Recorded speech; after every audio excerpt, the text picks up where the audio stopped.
Dzień dobry. W dzisiejszym odcinku Łukaszenko zapowiedział, że Organizacja Układu o Bezpieczeństwie Zbiorowym nie upadnie bez Armenii. Służba kontroli cen, dawniej antymonopolowa, ustalać będzie ceny za transport. Na wtórne sankcje skarżą się nawet sojusznicy USA, a może skarżą się anonimy. Korea Południowa zintensyfikuje walkę z obchodzeniem sankcji wobec Rosji. Premier Rosji poinstruował, aby rozdać karabiny maszynowe prokuratorom. Budanow zapowiada ataki na most krymski. Zapraszamy. Dzień dobry kochani, Witamy w poniedziałek, kolejny tydzień cepów przed nami, z tej strony Mateusz Lech oraz Paweł Jeżowski. Krótkie ogłoszenia, zostało odrobinę ponad 100 subskrypcji do poziomu 31 000. Jeżeli ktoś jeszcze nie subskrybuje, to zapraszamy do wciśnięcia przycisku, będzie nam bardzo miło. Drugie ogłoszenie, Paweł prawie umarł ze śmiechu w sobotę na Jaruskim, więc jeżeli ktoś nie widział, to też zapraszamy. Można zobaczyć Pawła w stanie bliskim odejścia na następny level. Ale zachęcasz. Tak, że tak powiem, dużo frajdy sprawia nam kręcenie, ale też dużo czasu nam zabiera. Dziękujemy osobom, które wspierają, szczególnie wspierają Jaruski. Nie zdajecie sobie sprawy, jak dla nas wasza pomoc dużo znaczy, dlatego że naprawdę kręcimy przez kilka, no może nawet dłużej niż kilka godzin, czasami nawet kilkanaście się potrafi na ten Jaruski. Te materiały trudno nam się zbiera, skecze czy te różne wypowiedzi, które wydają wam się, że są takie nieprzygotowane, no jednak je troszeczkę przygotowujemy, a więc dużo czasu, dużo pracy nam to zajmuje. A że 80% czasu jesteśmy nieśmieszni, to potem... A zdajemy sobie sprawę, że część osób te tematy nie interesują, dlatego jesteśmy wdzięczni naszym patronom. A skoro przy patronach i wspierających, to mamy do rozlosowania dzisiaj kubek. Tak jest, kolejny kubek. Pokaż ten kubek, żeby nie było, że... Nie ten, dostaniecie nowy. Ten ja używam.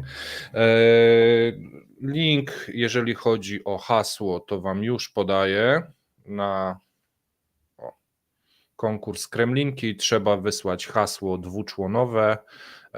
Pierwszy człon to niech będzie poniedziałek. Ja. Ty mówisz pierwszy? No dobrze, tak. To mów pierwszy. Pierwszy człon kocham. Okej. Ja podam drugi, ale nie teraz, ale ja jeszcze mam jedno ogłoszenie. Słuchajcie, chcieliście, to macie. Od dinozaura do Putina 2. Wracamy z Tomkiem i będzie dalsza część. Druga część już jest nagrana. Uważam, że jest może nawet ciekawsza, albo przynajmniej równie ciekawa jak część pierwsza. Premiera jutro o 17:00. No i lecimy z materiałem. Tak, zaczynamy, słuchajcie, od paska. Jeżeli chodzi o gaz, cały czas niedobre informacje, utrzymuje się w dosyć niskich obszarach. Nawet grozi, patrząc na pogodę, którą mamy za oknem, zejście poniżej 20. To byłby, można powiedzieć, dramat.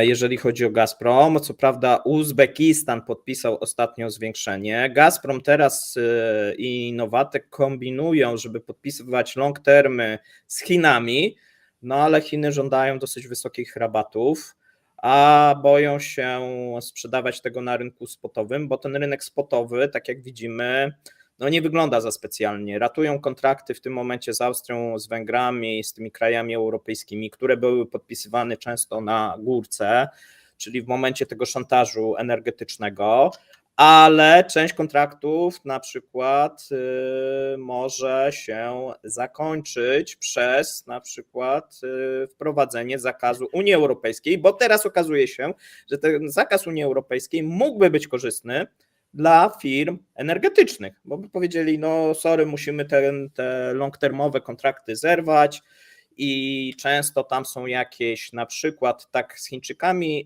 teraz negocjują, żeby był benchmark nie gaz, tylko ropa naftowa, Brent, nie? No bo Brent mają nadzieję, że się będzie dobrze trzymał, Tak jak mówię, Chińczycy żądają dosyć dużych upustów. Zobaczymy, jak to będzie na rynku europejskim. Wydaje się, że Rosja z rynku europejskiego zostanie wypchnięta po prostu i wejdą już Katar, Afryka, to co mówiliśmy, Afryka na pewno, Katar też, no i Amerykanie tutaj i Norwegowie się zadomowią coraz bardziej.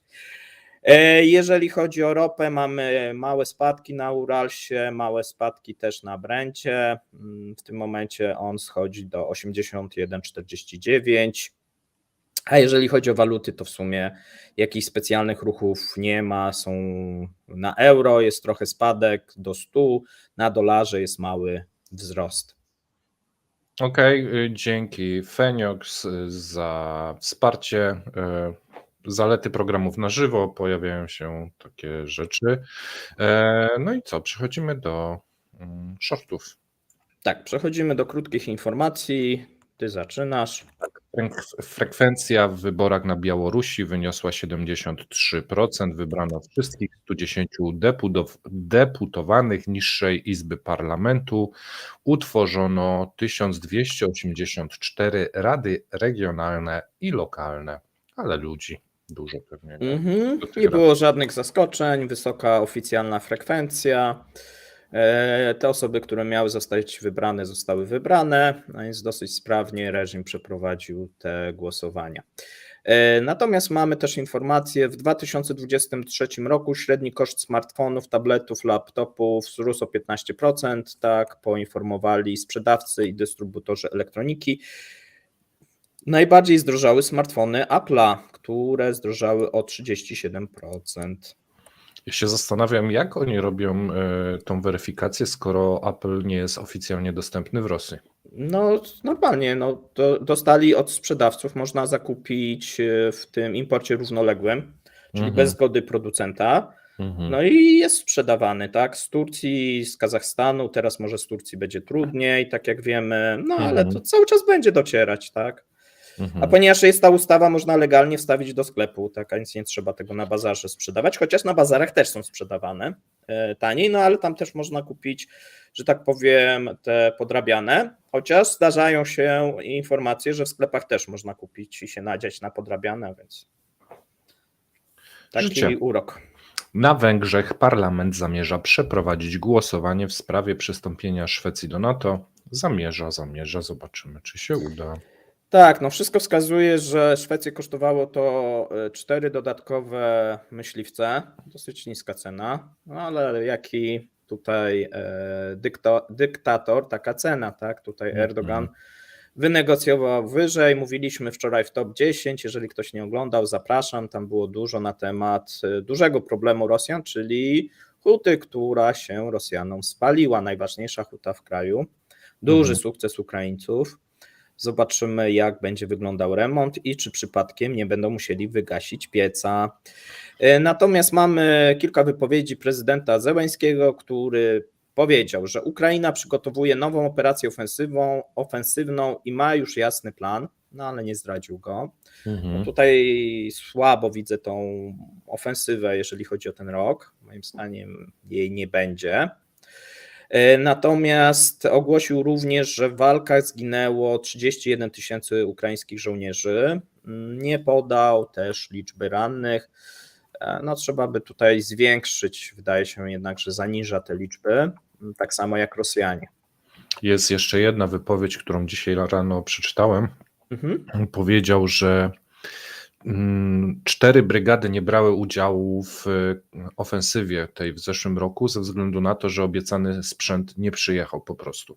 Tak, no tam się mówi, że tylko połowę obiecanego dotarło, tam była umerowa wypowiedź, nie, że z obiecanych sprzętu połowę, no tutaj największe zarzuty wobec Niemiec, chociaż stawiają cały czas, bo w sumie nie mają chyba jakiegoś dużego wyboru na Niemcy, widać, że w tym momencie bardziej akurat Francja się uaktywniła i inne kraje, szczególnie skandynawskie, tutaj ta pomoc jest wysyłana, natomiast cały czas nie mamy informacji dotyczącej amerykańskiej pomocy, ale jest informacja, słuchajcie, z Londynu, no i bardzo ciekawa.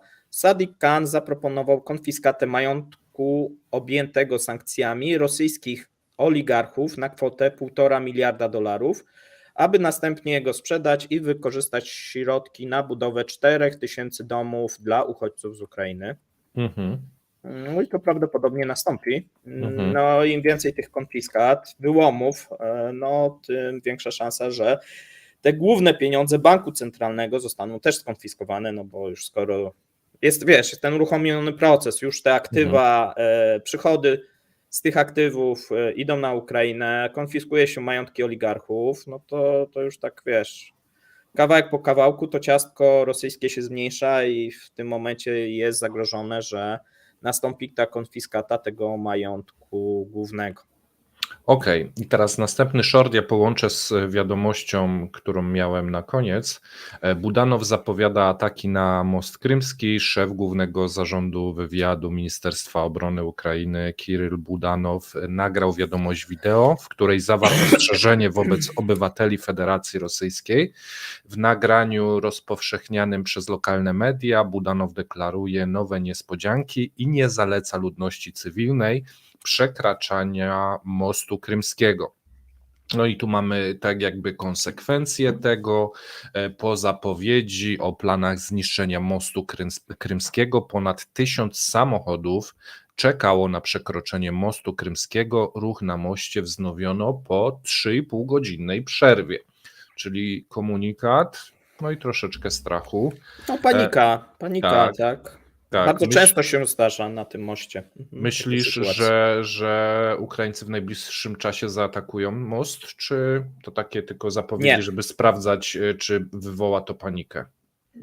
Może zaatakują, tego nikt nie wie, natomiast wydaje mi się, że bez przecięcia tego korytarza na Zaporożu lądowego to będzie miało mały efekt. Natomiast jeżeli by się udało przeciąć ten korytarz i wtedy odciąć most, to tak. Druga sprawa, most akurat jest wygodnym celem, no bo oczywiście są systemy OPLOT, które bronią i tak dalej, natomiast jest to cel nieruchomy, o znanych, no nie da się tego mostu, wiesz, tak jak przesunąć. Znane ma tak? parametry, nie? No, Tak, mniej więcej wiesz, w to co nie uderzyć. jest sztab dowództwa, który może się mobilnie gdzieś tam przesuwać i nie wiadomo, w którym miejscu jest. A więc no, można użyć dosyć dużej ilości na przykład dronów i myślę, że nie ma takiego systemu OPLOT, który byłby w stanie obronić wtedy, no bo zrobisz taki rój tych dronów, wszystkich nie jesteś w stanie strącić, tak? Więc jest to w zasięgu. A nie jest to tak, że on zapowiedział i teraz sobie obserwują, co tam się dzieje, jakie wzmożone zabezpieczenia, co się gdzieś uruchamia, co się przenosi i po prostu tak będą 2-3 razy sprawdzać, jak jest broniony ten most. Wiesz, będą zapowiadać i będą sprawdzali, co tam się może dzieje. coś będzie tak leciało, Rosjanie będą w to strzelać. Tu też jest istotne, żeby uszkodzić ten most trwale, tak? Znaczy na dłuższy, a więc jeżeli byłby atak, no to nie tak, że wiesz, że tak i powiedzmy po 2 tygodniach wyremontują, nie? A więc no natomiast też jeszcze jedna rzecz, że za każdym takim w sumie uderzeniem, no ten most się osłabia, nawet te remonty, które były po ostatnich atakach, no one, wiesz, wyremontowane pewne części, natomiast cała konstrukcja prawdopodobnie ulega cały czas osłabieniu, a więc to też ma znaczenie. A my, słuchajcie, przejdziemy do informacji ze Stanów Zjednoczonych.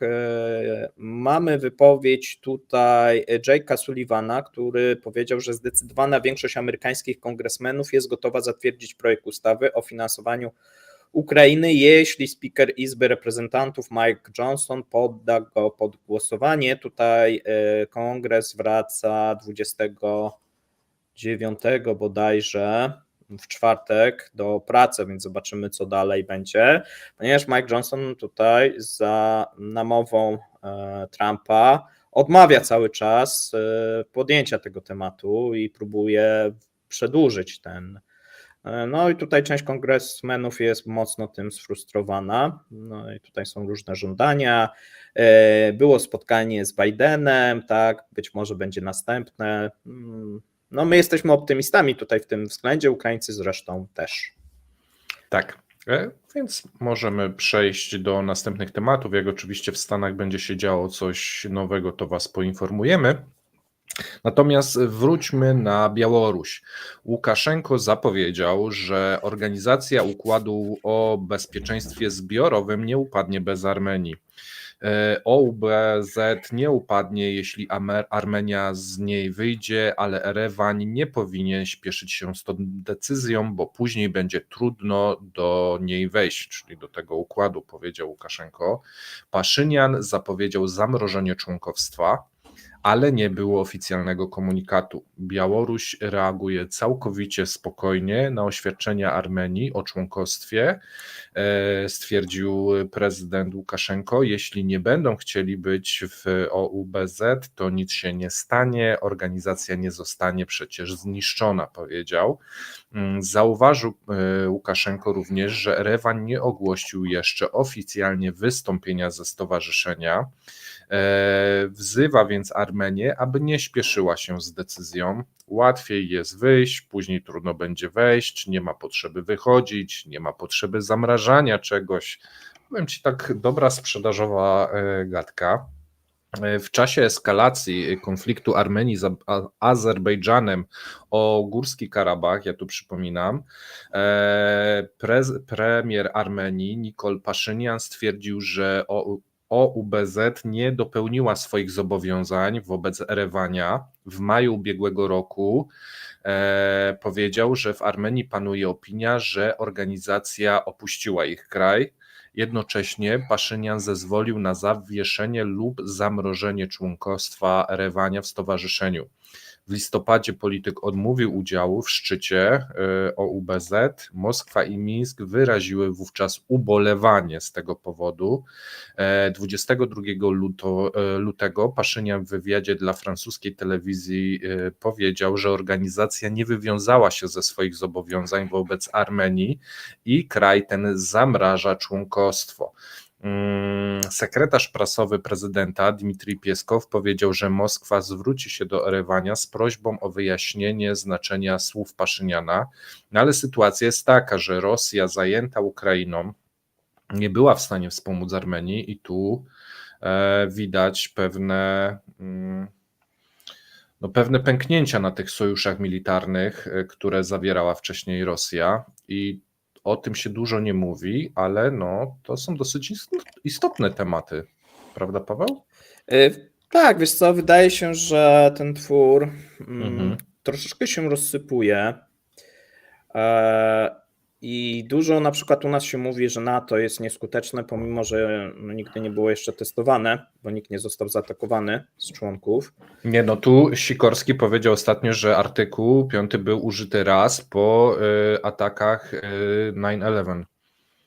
No dobrze, tak. I że wszyscy stanęli po stronie Ameryki to i trochę wysłali naciągane ten, wiesz, ale okej, dobrze, ale jeżeli, no. tak, to masz rację. Natomiast jeżeli chodzi o tutaj tą euroazjatycką strukturę, no to widzimy, że wiesz, ona nie zadziałała, tak, w tym konflikcie Armenii z Azerbejdżanem. Tak naprawdę Rosjanie umyli ręce.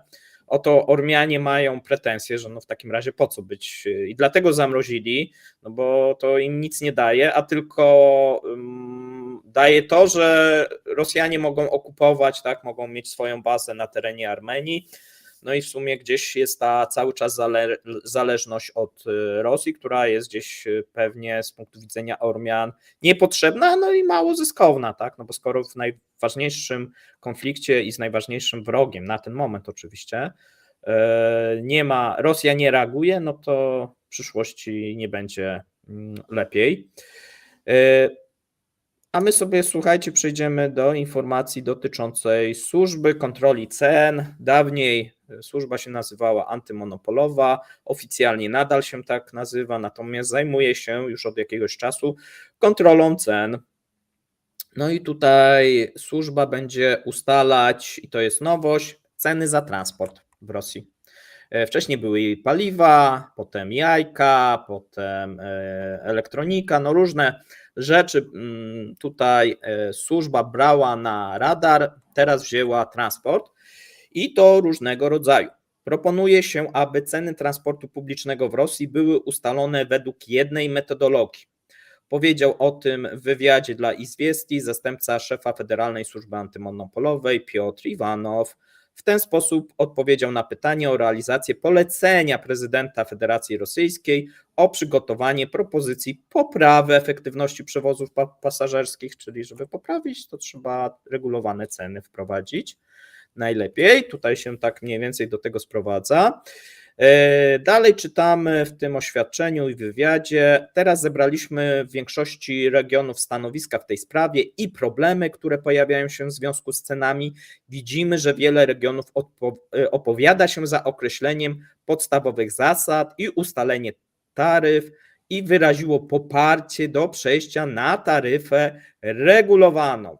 Jednocześnie zaproponowali rozważenie możliwości rozszerzenia federalnych środków wsparcia. No, tutaj regiony mówią, ok, regulowane ceny tak, natomiast liczymy na dotacje, tak? Czyli oni są, no bo wtedy ludności te ceny nie będą rosły, natomiast no tutaj z budżetu federalnego liczą na wsparcie, błędnie liczą, no bo to prawdopodobnie zostanie wprowadzone w ten sposób, że ceny będą regulowane, natomiast to już samorządy mają we własnym zakresie pokryć te koszty, a więc niebezpieczny pomysł dla samorządów, natomiast tutaj samorządy wykazały się czujnością i od razu właśnie żądają tego wsparcia.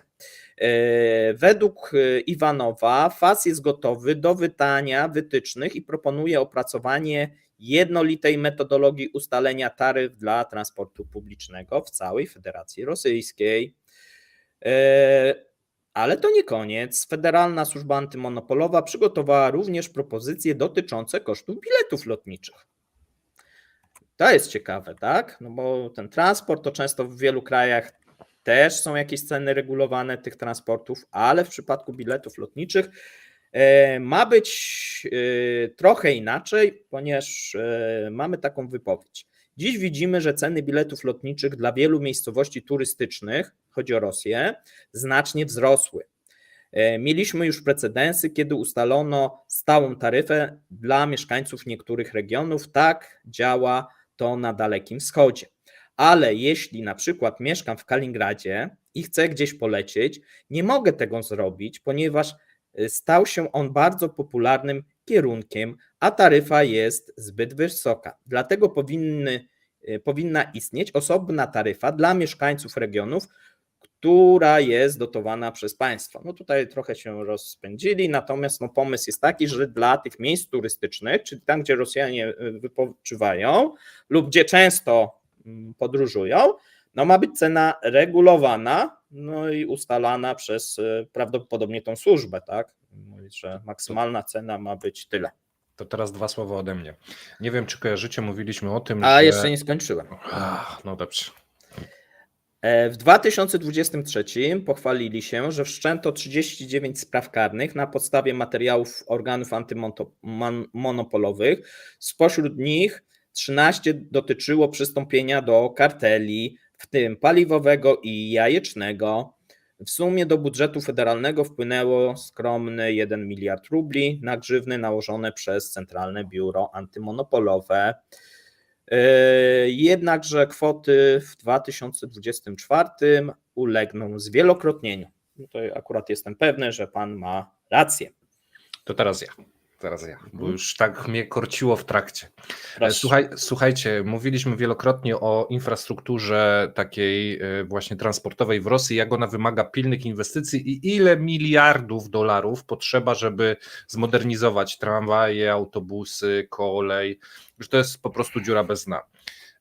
Modernizuje się za pomocą pieniążków. Pieniążki się ma z biletów. Teraz ta służba antymonopolowa mówi, te bilety to za drogie są, więc wy utnijcie te bilety. No oni mówią, no ale my nie mamy kasy na te inwestycje, a służba antymonopolowa mówi, utnijcie te bilety. Więc co się będzie działo? No nie będzie modernizacji. Dofinansowania od państwa nie będzie. Ja zrobiłem na początku, nie wiem czy widziałeś filmik odnośnie transportu, wagony takie kolejowe, towarowe. I ja myślę, że skończy się tak, że jeżeli te ceny będą zamrożone i nie będzie kasy na infrastrukturę, no to wyjadą jakieś bardzo stare te wagony albo takie super niezmodernizowane i dużo się to nie będzie różniło od tych wagonów takich transportowych. No przecież to jest kompletnie nielogiczne. To się nie ma prawa udać, Paweł. Uda się. Nie W uda się. Rosji wszystko się udaje. Nie uda się. Dobra, zobaczymy, czy się uda. To znaczy, udać się uda, bo musi się Będą udać. ceny regulowane moim zdaniem. Tak, ale to oznacza brak modernizacji jakiejkolwiek. Ale teraz i tak nie ma modernizacji. Więc No, ale jakiś- to się już zbliża do granicy jakichś całkowitych czynów magicznych, żeby to trzymać w trakcie funkcjonalności. Mówiliśmy o tych autobusach, że to mechanicy, którzy to robili, często pojechali na front. Tam już jest taśma i szpej. Większość wszystko. przetargów na zakupy nowych albo nie zostało rozstrzygniętych, albo zostało anulowane. Więc wiele miast miało kupować w zeszłym roku i musiało zrezygnować. Tramwaje a la Tramwaje, Flistonowie, to będzie trolejbusy, ciekawie. autobusy, tak. Więc tak, zapowiada się to niezwykle barwnie. A słuchajcie, ja przejdę do kolejnego tematu, takiego, który troszeczkę mnie uwiera. Na wtórne sankcje, słuchajcie, skarżą się nawet sojusznicy USA. Tak, przynajmniej jedna z gazet napisała.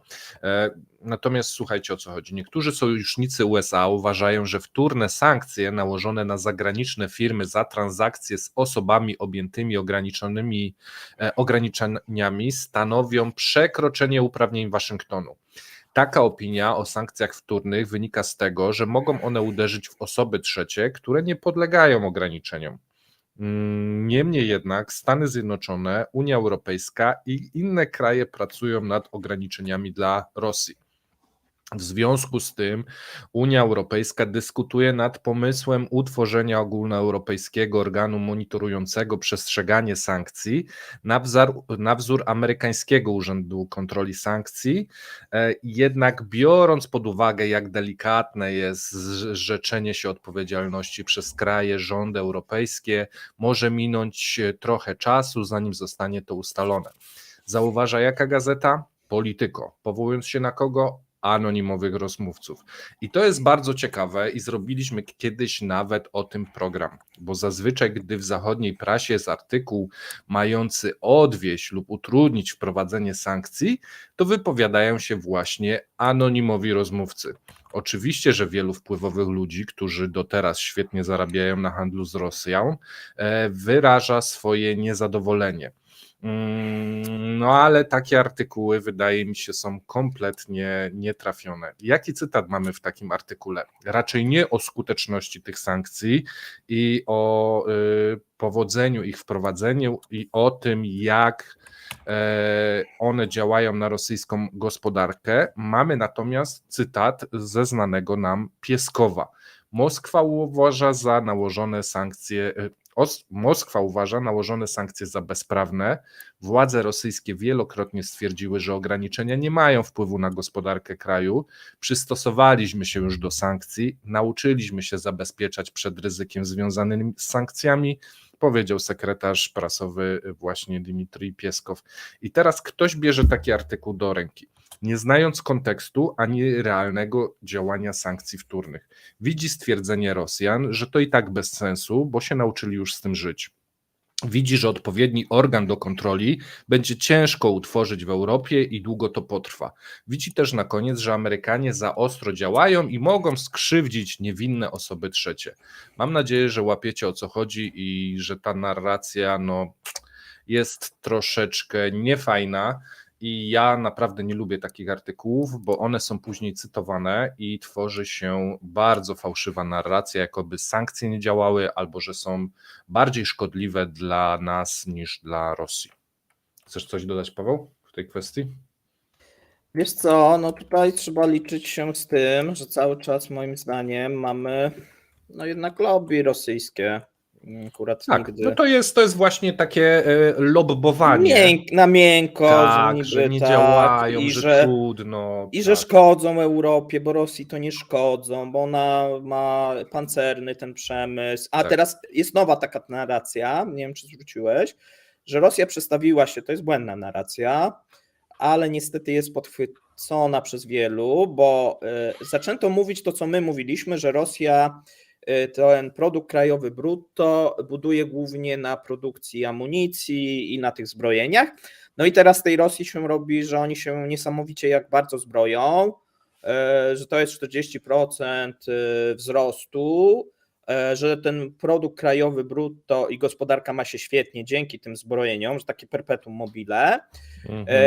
No i w związku z tym wszystko wszystko rozwija się bardzo dobrze i my nie jesteśmy w stanie sankcjami właśnie przez to zaszkodzić Rosji, a tylko sobie szkodzimy, bo jej gospodarka jest napędzana przecież tą gospodarką wojenną. No i to się wtedy w ten sposób zaczyna składać, tak? Czyli nakładanie następnych sankcji jest bezsensowne, bo nie szkodzi, bo szkodzi gospodarce cywilnej, a tak naprawdę Europie, a przecież Rosjanie to teraz jadą już na tej gospodarce wojennej. No i tutaj upraszcza się bardzo ten obraz, no i trochę tak jak się ma tezę, że Rosja ma się świetnie, no to zawsze się znajdzie jakieś wytłumaczenie, tak? Rosja nie ma się świetnie, Rosja ma się tak, jak się ma, tak? No i możemy dyskutować, o ile ich gospodarka się degraduje, tak? Natomiast mówienie, że dzięki zbrojeniom ma się świetnie, no to jest jak gdyby błędne podejście. To ja zrobię coś, czego nie robiłem. Zacytuję pana Marka Budzisza, jego dzisiejszy tweet dotyczący Izraela. Koszty wojny po stronie Izraela, spadek PKB w czwartym kwartale 20%. 20% budżetu wydatki wojskowe. Podwyżka VAT o 1%. Wzrost innych podatków. Zamrożenie przyjąć nowych pracowników. Wzrost długu publicznego o 60 miliardów dolarów. To słuchajcie, to Izrael ponosi takie koszty, a Rosja się rozwija? Nie zgrzyta wam narracja? No i możemy przejść dalej. Tak, przejdźmy, słuchajcie, sobie do informacji z Korei. Dosyć ciekawa, my mówiliśmy w top 10, ale mamy kontynuację. Korea Południowa intensyfikuje walkę z obchodzeniem sankcji wobec Rosji i sprawa jest dosyć poważna. Władze Korei Południowej zamierzają wzmocnić kontrolę nad przestrzeganiem sankcji handlowej wobec Rosji i Białorusi. Tak poinformowało Ministerstwo Handlu i Przemysłu oraz Energii. Agencja będzie walczyć z nielegalnym wywozem towarów, na które konieczne jest uzyskanie zezwolenia, szczególnie zgodnie ze zmianami, które weszły w życie 2 dni temu, 24 lutego. Ministerstwo zaznaczyło, że kontrola eksportu będzie prowadzona dokładniej, ponieważ oczekuje się, że zwiększy liczbę naruszeń, a także liczbę dostaw trasami tymi obwodnicowymi, czyli przez jakieś kraje trzecie. 24 lutego, przypomnijmy, weszły w życie obostrzenia, które dotkną 682 rodzaje towarów, w tym samochody, o tym mówiliśmy, sprzęt budowlany, akumulatory i inne rzeczy. Jednocześnie 23 lutego Stany Zjednoczone ogłosiły swoje sankcje na południowo-koreańskie firmy, które rzekomo zajmowały się dostawami amerykańskich obrabiarek do Rosji, tak? A więc słuchajcie, no sprawa jest bardzo ciekawa. Wcześniej przedstawiciele Ministerstwa Spraw Zagranicznych Republiki Korei powiedzieli, że Korea Południowa uważnie monitoruje rozwój współpracy między Rosją a Koreą Północną. Tutaj Koreańczyków zaczyna mocno uwierać ta współpraca pomiędzy właśnie tą Północną Koreą a Rosją. I rząd oczekuje, że firmy południowo-koreańskie nie będą dostarczać praktycznie nic, ani kupować nic z Rosji, ponieważ w ich rozumieniu wzmacnia to Koreę Północną. A więc zupełnie nowy, bardzo taki emocjonalny, można powiedzieć, czynnik dochodzi. Tutaj podkreśla się, co ciekawe, przyjęcie przez przywódcę Korei Północnej rosyjskiego samochodu Aurus. No i to jest gdzieś tam w tych południowo-koreańskich gazetach jest na ten temat dosyć dużo informacji, a więc widzimy, że taki gest no chyba zaszkodził tutaj, jeżeli chodzi o ten wizerunek, no bo teraz ta Rosja staje się, no bo do tej pory ta Korea trochę tak stała z boku, dostarczała, przyglądała się, nie ich bajka, nie ich konflikt, ale w momencie, kiedy nastąpiła współpraca z Koreą Północną, to zaczynają się mocno interesować, co się dzieje w Rosji i wprowadzają sankcje, a dodatkowo chcą przestrzegać sankcji amerykańskich. Tak, to ja teraz wrzucę drugi człon hasła, żeby nie było, że zawsze jest na końcu. Drugie słowo to Pawła. I No, tak, i to nikt nie odpowie. możecie wysyłać. Czekaj, Natomiast się poprawi. Natomiast ja przejdę do następnego tematu. Premier Rosji poinstruował, aby rozdać karabiny maszynowe prokuratorom. Pracownikom Komitetu Śledczego i prokuratury zezwolono na używanie karabinów szturmowych Kałasznikowa w celach ochrony osobistej. Dekret ten podpisał premier Michaił Miszustin, mowa o AK-12, AK-15. Ponadto funkcjonariusze organów ścigania będą mogli się posługiwać pistoletami Lebiediew PL-15, PLK-15. W obu przypadkach zastosowano nabój 9 mm. Podobnego sprzętu używa także FSB, Ministerstwo Spraw Wewnętrznych i Gwardia Rosyjska. Ostatni raz lista zatwierdzona przez rząd w 1999 roku była zmieniana 2 lata temu. Teraz jeżeli chodzi o te karabiny, pierwszy jest pozycjonowany jako karabin maszynowy, drugi jako karabin maszynowy dla sił specjalnych. I moje pytanie jest takie, Pawle, Nie chcę karabinu. Jeżeli chcesz karabin, jeżeli prokurator, bo my mieliśmy prokuratora chodził z pistoletem, jeżeli prokurator już nie wystarcza mu pistolet, trzeba mu dać karabin, to oznacza chyba, że ta druga strona też się zbroi. To oznacza, że ta część przestępcza jest coraz groźniejsza. Wszyscy na pewno oglądali filmy, gdzie się grozi, mafie grożą prokuratorom za ściganie ich. Jeżeli tu mamy rozdawanie karabinów, no to moim zdaniem jest pogłębienie problemów przestępczych w Rosji. Nie wiem, jakie ty masz zdanie, Paweł, na ten temat. Wydaje mi się, że taki karabin trochę mało poręczny jest. No i tak trochę. Ale wiesz, go się. Jeżeli ktoś cię atakuje z nożem, to wystarczy ci pistolet. Natomiast jeżeli cię atakują z pistoletami lub karabinami, musisz mieć karabin, żeby się w razie czego obronić. Do obrony osobistej. No karabin, tak. No z jakiegoś powodu taka decyzja została podjęta. No tutaj były faktycznie coraz więcej jest przypadków użycia broni. My bardzo dużo odrzucamy na przykład na Jaruskim, no bo są przypadki na przykład, że ktoś został postrzelony, jak odbierał dziecko ze szkoły, tudzież była ostatnio na Krymie taka strzelanina, że wpadli byli wagnerowcy i tam na dyskotece zrobili sieczkę. No dużo takich akcji. No i widać, że zwykli przestępcy mają szeroki dostęp do broni, jak i również te zorganizowane. No i tu raczej pewnie chodzi o te zorganizowane grupy, które, no to trochę tak jak w latach, nie wiem, w Polsce 90. były jakieś porachunki, tak? Mieliśmy jakieś te 2 gangi, Pruszków, Wołomin, nie? No to w Rosji jest tego po prostu, możecie sobie to przemnożyć razy, nie wiem, 20, 50, nie wiem jaką tam normę przyjąć. Sporo, szczególnie poza tymi dużymi miastami, sporo tych średnich i mniejszych miast no jest zdominowane, tak, przez grupy przestępcze. No i restauracje muszą płacić haracze, sklepy muszą wstawiać alkohol tych grup, tak, jako ten. No różne tutaj są sytuacje, gdzie te grupy po prostu rządzą w tych miastach coraz częściej. Wydaje mi się, że właśnie nie mamy takich statystyk, ale takie decyzje są dosyć znaczące i dają dają jaśniejszy obraz, co tam się dzieje, tak naprawdę ukryte w tych statystykach, no bo gdyby nie było takiej konieczności, to myślę, żeby nie rozdawali. No a będzie jeszcze gorzej, no bo specjalna operacja też się kiedyś zakończy, a tych ludzi z bronią, pod bronią, przeszkolonych, no w Rosji przybywa, tak? Tak. A słuchajcie, co oni zrobią często, jak nie mają innego zawodu, innych umiejętności, a jeszcze wcześniej byli tak naprawdę przestępcami, no to Tak.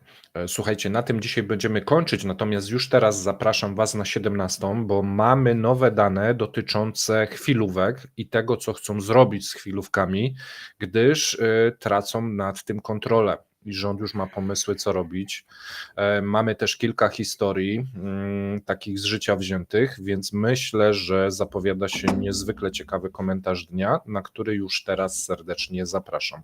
Godzina 17, premiera. Z mojej strony wszystko. Dziękujemy, życzymy miłego dnia, miłej kawy, smacznej. My się widzimy o 17. Cześć. Trzymajcie się, hej.